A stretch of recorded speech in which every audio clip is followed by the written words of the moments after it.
واش احلى واروع عائله مغربيه. السلام عليكم ومرحبا بكم مع اخوكم زكريا مغربي في هذا الفيديو هذا اللي غادي نشوفوا الكلام اللي تيقولوه القنوات العربيه، وايضا اي حاجه زوينه على المغرب كنحاول اننا نقدموها لكم هنا، لا رياضيه لا سياسيه. في هذه القناه غادي تلقاوها. اذا بلا ما نطول عليكم الخوت، حاولوا انكم تدعمونا بلايك، تعليق زوين وبارطاج، ومشوا نبداو الفيديو على بركه الله. خلفت المساعدات الإنسانية التي تم توجيهها يوم الثلاثاء الماضي لفائدة السكان الفلسطينيين في غزة ومدينة القدس الشريف بتعليمات سامية من جلالة الملك محمد السادس ردود فعل عربية ودولية. وشددت ردود الفعل على أن هذه المساعدات تعكس أخوة كبيرة تجاه الشعب الفلسطيني وتجاه سكان قطاع غزة، كما تعكس التزام المغرب الأكيد تجاه القضية الفلسطينية. معنا لمناقشة هذا الموضوع الكاتب الإعلامي نديم قطيش. أهلا بك معنا. إذن هي عملية غير مسبوقة واستثنائية والأولى عن طريق البر منذ بدء الأعمال العدائية، يعني لها أيضا أهمية كبيرة لأنها ستساعد في تخفيف معاناة سكان غزة والقدس، لا سيما الأطفال والمسنين. كيف ينظر خارجيا إلى هذه المبادرة؟ نعم، مبادرة جلالة ملك المغرب بالأمر بهذه المساعدات واستثمار العلاقات، علاقات الثقة التي تحظى بها المغرب مع كل من طرفي النزاع الإسرائيلي والفلسطيني، سهل هذه المهمة وفتح الباب ليس فقط للمساعدات إنما لأن تكون هذه الطريق البرية المستحدثة التي أنشئت أن تكون بوابة جديدة يعبر منها المزيد من المساعدات عبر دول أخرى كالأردن ومصر إلى داخل قطاع غزة، وبالتالي المساهمة في تخفيف معاناة البشر. هذا الموقف وهذه التجربة هي ترجمة عملية ميدانية للمصداقية التي يحظى بها المغرب، للثقة التي يحظى بها المغرب من جميع الأطراف، وللتعامل الموضوعي والعاقل مع الملف الفلسطيني، وعدم اللجوء إلى الاستثمار الشعبوي في هذا الموضوع، ويعني إثارة المخاوف وإثارة الكراهية وإثارة المشاعر. بل أن المغرب برصانته المعهودة، بثوابت سياسته الخارجية المعهودة، بالقيم السياسية التي أرساها العرش المغربي طوال سنوات وعقود، هي التي أثبتت بأنها موضع الفائدة ومدخل الفائدة لكل الأطراف، للفلسطينيين وللعرب. طيب، هذه الالتفاتة الملكية يعني تعكس أيضا المكانة التي يحظى بها الفلسطينيون والقضية الفلسطينية لدى جلالة الملك محمد السادس رئيس لجنة القدس. ما هي قراءتك لهذه المجهودات؟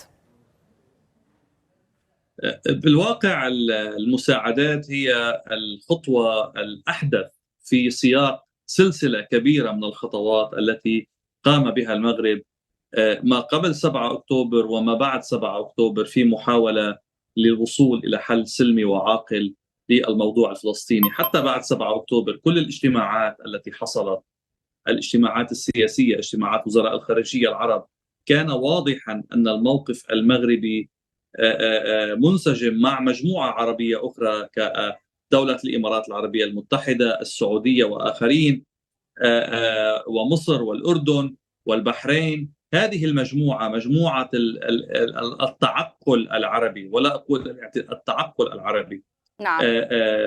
تنطلق من ثوابت مشتركة، تنطلق من رؤية مشتركة. وكان المغرب يعني واضحا جدا في التعبير عن أولوية حل الدولتين، أولوية إحقاق الحقوق الفلسطينية، أولوية الوصول إلى حل يرفع سيفين عن رقبة الفلسطيني: سيف المعاناة، معاناة الاحتلال إن كانت في الضفة الغربية أو الإجراءات القاسية في غزة، وأيضا سيف الإتجار بمعاناة الفلسطينيين وتقديم حلول عاقلة وموضوعية وعملية بدل تقديم شعارات وكلام فارغ. يعني رغم الجدل الذي أثير إزاء الدول التي استأنفت علاقاتها الدبلوماسية مع إسرائيل، إلا أن هذه الدول هي التي تمكنت من تقديم يد العون والمساعدة للفلسطينيين في ظل هذه الظروف. يعني في نهاية المطاف إقامة علاقات مترابطة بين الدول يساعد في حل المشاكل، عكس التوتر والتنافر الذي تتسم به العلاقات عادة بين الدول. يا ستي، سفارة إسرائيل في دولة الإمارات العربية المتحدة هي السفارة العربية الوحيدة، السفارة الإسرائيلية عفوا الوحيدة في المنطقة العربية التي كانت يعني أكتف، كانت تعمل، كانت مفعلة. بسبب هذه العلاقة استطاعت الإمارات أن تكثف التنسيق مع الإسرائيليين لإخراج مرضى السرطان، لإدخال معامل التحلية إلى غزة، لإدخال أجهزة ستارلينك للإنترنت، لإدخال المساعدات. كذلك فعل المغرب بسبب مصداقيته وموثوقيته وبسبب تاريخ طويل من التعقل في السياسة ومن العقلانية في السياسة. كل ذلك سمح لهذه الدول أن تضمد الجراح، تدخل الأكل، تدخل الشراب، أن تبادر في السياسة. الإمارات العربية المتحدة في مجلس الأمن طرحت أكثر من مشروع قرار نيابة عن العرب جميعا وليس فقط عن الإمارات العربية المتحدة. كانت هي التي تقود يعني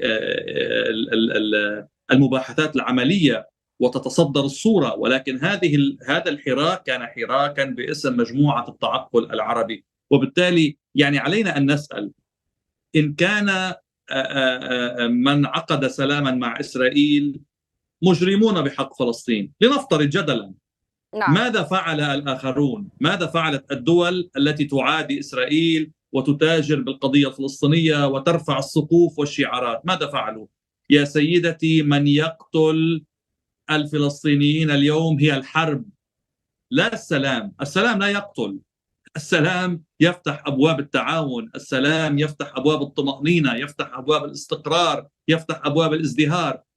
من يرفض السلام عليه أن يقدم بديلا عن السلام. من يرفض معادلات تطبيع العلاقات. شو يعني تطبيع العلاقات؟ يعني أن نحاول أن نصل إلى حد معقول من العلاقات الطبيعية، من الفضاء الطبيعي بين طرفين لصياغة مشتركات ولمعالجة النقاط المختلف عليها. من يرفض السلام قدم لنا جوابه في 7 أكتوبر. طيب، نعم. لأنه هو في أبيض وفي أسود. إذا كان السلام أحد هذين اللونين فاللون الآخر هو الحرب.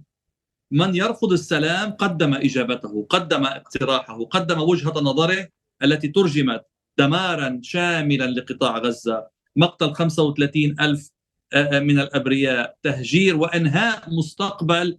نحن نتحدث فقط عن القتلى والجرحى، ولكن ننسى بأن صور الدمار في غزة، الدمار الميداني والمديني والاجتماعي والبنية التحتية، هذا دمار بحق حياة مليونين فلسطيني لا يمكن لهم أن يعودوا لحياة طبيعية في أي مدى منظور. ما حصل في غزة واحدة من يعني من أبشع كوارث القرنين 20 وال21.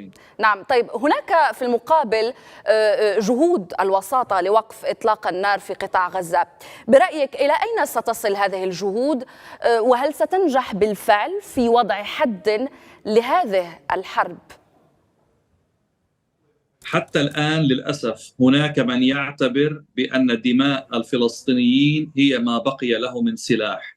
هناك من يريد أن يهزم إسرائيل بجثث الفلسطينيين. كان لحزب الله أمين عام يقول، هو عباس الموسوي، كان يقول: اقتلونا فإن شعبنا سيعي أكثر فأكثر. أي أنهم ينطلقون من فكرة عقائدية جوهرية أن القتل النازل بحقهم وبحق أهلهم هو شيء إيجابي، لأنه مادة للوعي، مادة لتأجيج المشاعر، مادة لتأجيج الكراهية، مادة لتجديد العداء وتجديد النزاع.